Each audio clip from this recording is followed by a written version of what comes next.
first thing is really important is sleep. Sleep is when we manage our energy.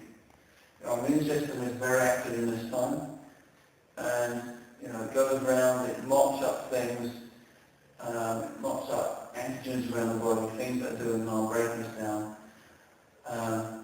And the first, between 10 and 2 o'clock, tends to be the time when we physically regenerate.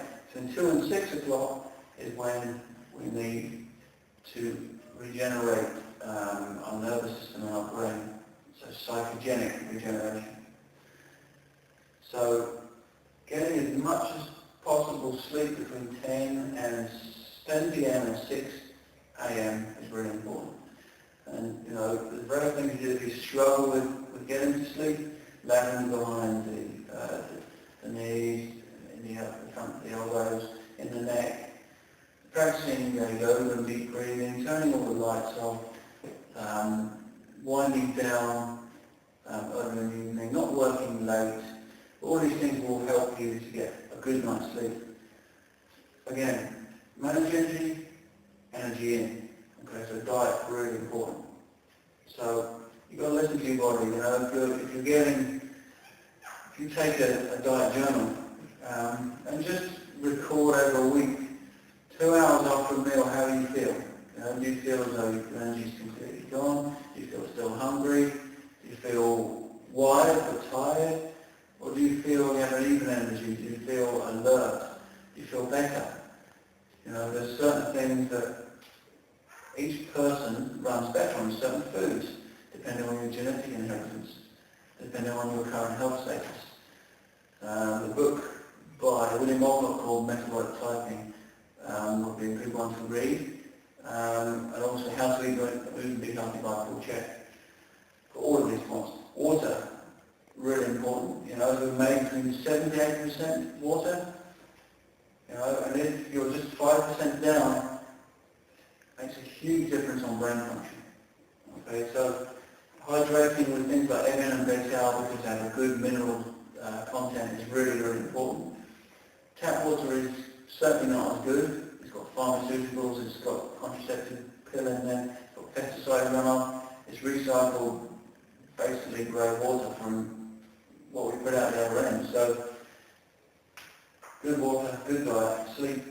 Okay, that's how we can nourish ourselves. Get energy in. We look at how we spend energy. We need to spend energy more wisely. Okay, so we need to look at the kind of exercise.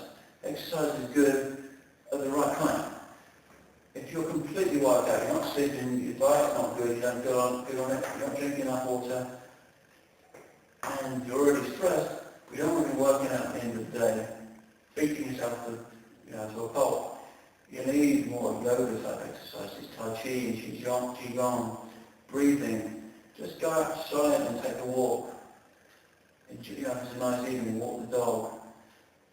Stuff that really doesn't bring the heart out, make it out of breath. But what it actually do is regenerate some energy. Get it moving again, get it in areas that you've lost it in your body. So it helps to balance you out. If you're okay, then you can work out, but you need to monitor these things before you start working out. You need to work in before you work out if you're stressed or fatigued. Breathing is really important. Now, if you're in poor posture or you're stressed, you tend to breathe from this part here. Breathe from this part here. You increase your breathing rate from 20,000 to 40,000 times a day.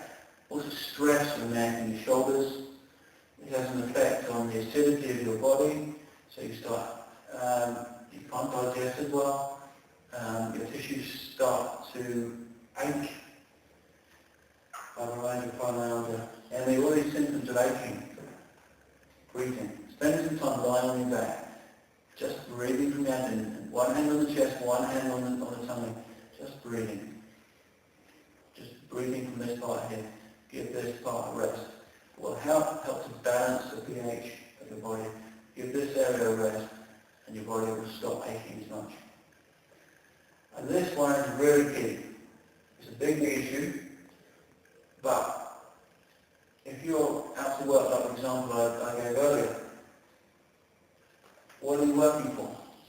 Are you working just for money? Are you just working just to stand still? Does it really make you happy? what does make you happy? Ask that question of yourself. You know, how many hours would you like to work? Where would you like to live? What kind of friends would you like? How much money do you need? All these questions are really important.